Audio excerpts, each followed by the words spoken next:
There's power in a name, especially in ancient times, especially if you're a noble, or, in Rome, a patrician.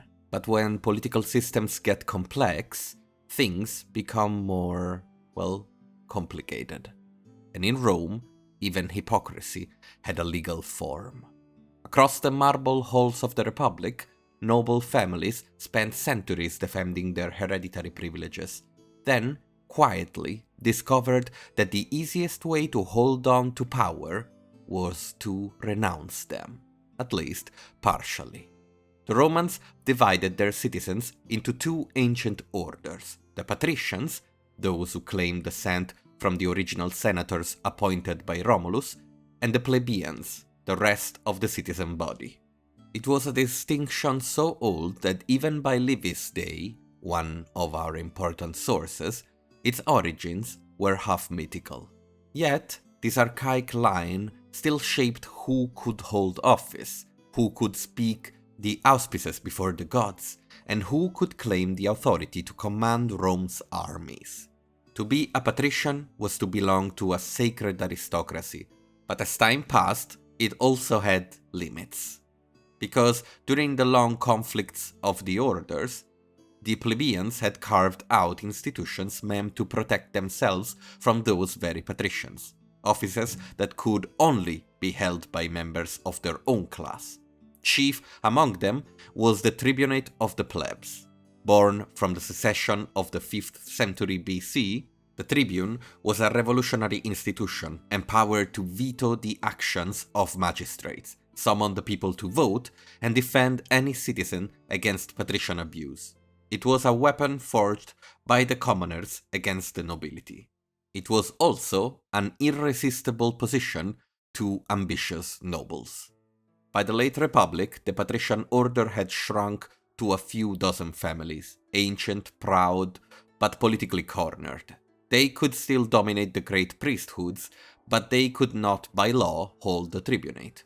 They were also unable to match the populist aura that came from calling oneself plebeianus, a man of the people. For those who wanted to wield every instrument of power, senatorial, priestly, and popular, this was intolerable. So, some of them devised an elegant solution. They became plebeians themselves. Rome, after all, was a city of bureaucracy, opening even such sacred boundaries to manipulation. A patrician could be transferred into a plebeian household through adoption, legally reborn as one of the people while keeping his family's wealth, education, and connections. The letter of the law was satisfied, the spirit of the Republic was not. In effect, Rome's most ancient families learned to change class as easily as changing their toga. This was no isolated trick. By the 4th century BC onwards, patrician lineages began to sprout plebeian offshoots, gentes, that existed simultaneously in both orders. One branch clinging to its ancestral sanctity, the other playing at popular politics. The maneuver was never officially advertised, but everyone in the Senate knew that was happening. It was the price of remaining relevant in a republic that had outgrown its own aristocracy. Take, for example, the Claudian line, one of the oldest in Rome. Descended, according to legend, from the Sabine noble Attus Clausus, they had entered the city in the days of the early kings, and been granted patrician status for their loyalty. For centuries, the Claudii were the very emblem of haughty patrician pride, conservative, reactionary, contemptuous of the mob. Livy portrays them as men who would rather destroy the Republic than yield to plebeian demands.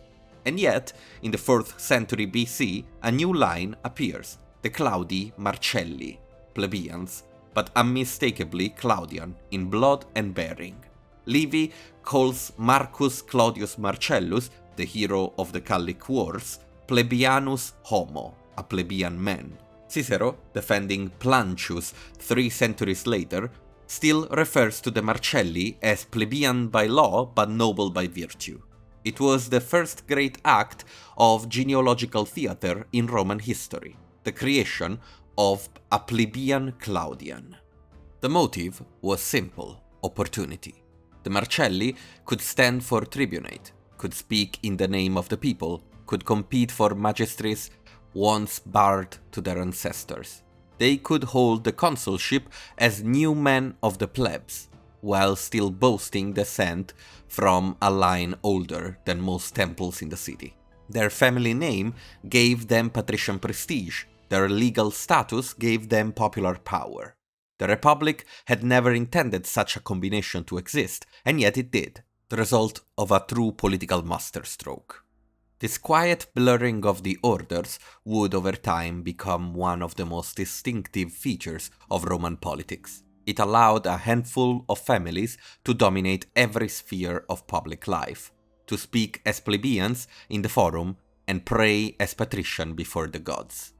It also revealed a deeper truth about the Roman elite, that their loyalty was never to class, but to the continuity of their own influence. Now, of course, the Romans being the Romans, we can follow the story of this practice through law. The Lex Canuleia of 445 BC first cracked the wall between classes by permitting intermarriage between patricians and plebeians. That single law set off a chain reaction. We have already talked about the Claudii, but they were not the only ones. Another telling case is the Cornelii, one of the most fecund patrician lineages in Rome. Over centuries, they diversified into both orders. The Cornelii Lentuli and Scipiones remained patrician, while the Cornelii Sullae were plebeians. This split gave the family a dual presence in Roman politics, and allowed for the rise of some of the most powerful men in Rome, both Scipio and Scipio Aemilianus. At the beginning of the tail end of the Republic, Lucius Cornelius Sulla, with his dictatorship, demonstrated how plebeian birth didn't mean exclusion from aristocratic networks. It could actually make a family more adaptable. We could easily keep listing examples: the Manlii, the Servili, the Aemilii. All of these families intentionally diversified into both orders. But the most famous and influential example of this can be found right into the civil wars that will end the Republic. A man who, instead of creating a branch, himself moved from one rank to the other and used it strategically in one of the most tumultuous times in Rome. Publius Clodius Pulcher. Claudius was born into one of the most ancient patrician families in Rome, the Claudii Pulchri. His ancestors had been consuls, generals, and pontiffs since the early Republic. The Claudii were famous for being true Romans, guardians of patrician dignity, often resisting concessions to the plebs. Cicero once remarked that no Claudius could ever be a friend of the people. And yet, in one of history's great ironies, a Claudius would become the symbol of popular politics. Publius Clodius Pulcher had motives both personal and tactical. By the late 60s BC, he was already infamous, a charming, reckless patrician with a talent for scandal. He'd been accused of sacrilege in 62 BC for infiltrating the Bonadea festival, a sacred women-only rite, allegedly to pursue an affair with Caesar's wife, Pompeia. He was tried before a packed court, defended by his political allies, and acquitted through blatant bribery. But the trial still destroyed his standing among conservative senators. His patrician peers now saw him as a liability, too dangerous, too unorthodox, too willing to mock their traditions. Claudius responded in the most radical way possible. He decided to stop being a patrician. The reasoning was coldly strategic. As a patrician, Claudius could never hold the tribunate of the plebs, still one of the most powerful offices in Roman politics. A tribune with enough support could deadlock Roman politics through veto and guide it through votes presented to the people themselves. Now, in order to become a plebeian, Claudius arranged a strange situation. He was adopted by Publius Fonteius, a man much younger than him, and probably a puppet arranged for the sole purpose of giving him a new bloodline. The adoption was absurd on its face. Cicero, who despised Claudius, mocked the affair relentlessly, calling it a comedy of kingship.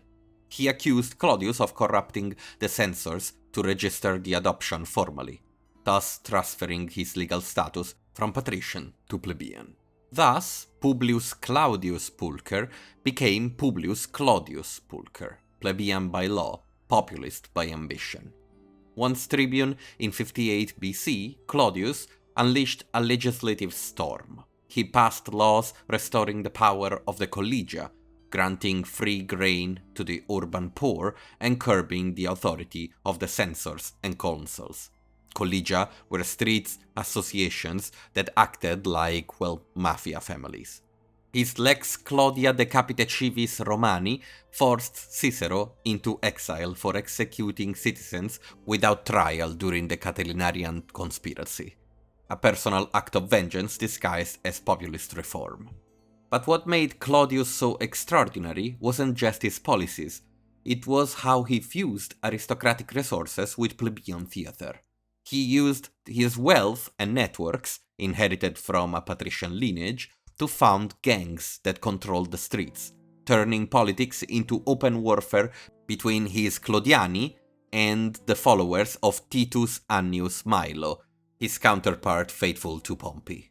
To the Roman people, he was both a man of the people and a noble patron. He became what Cicero feared the most, a patrician who learned to speak the language of the mob. Plutarch, in his Life of Cicero, remarks that Claudius' popularity was not born of love but of spectacle. He had mastered the performative populism that would later define the Republic's latest decades, where lineage could be rewritten and class identity bent to political theater. Yet, his transformation had consequences. By erasing the symbolic distinction between patrician and plebeian, Claudius exposed how hollow the old categories had become. Before him, great families did the same, but they did it in generations, slowly, so that it didn't erase completely the separation between classes. And so there it is. In a city made of laws and bureaucracy, Rome was still a playfield for powerful families who played the game as well as they could. Some, like Claudius, did it in a brash and direct way, while others played the long game and slowly infiltrated populist politics with their own people. In a sense, people like Claudius anticipated what the empire would later perfect, the art of politics as theater. The emperors would call themselves princes of the Senate, fathers of the country, first among equals, republican titles worn by monarchs. Rome would never again believe fully in the labels it used, and became, more and more with the passage of time, a land of pragmatic politics first. Leave a like if you enjoyed this, subscribe if you aren't, and I will see you in the next one. Have a good one.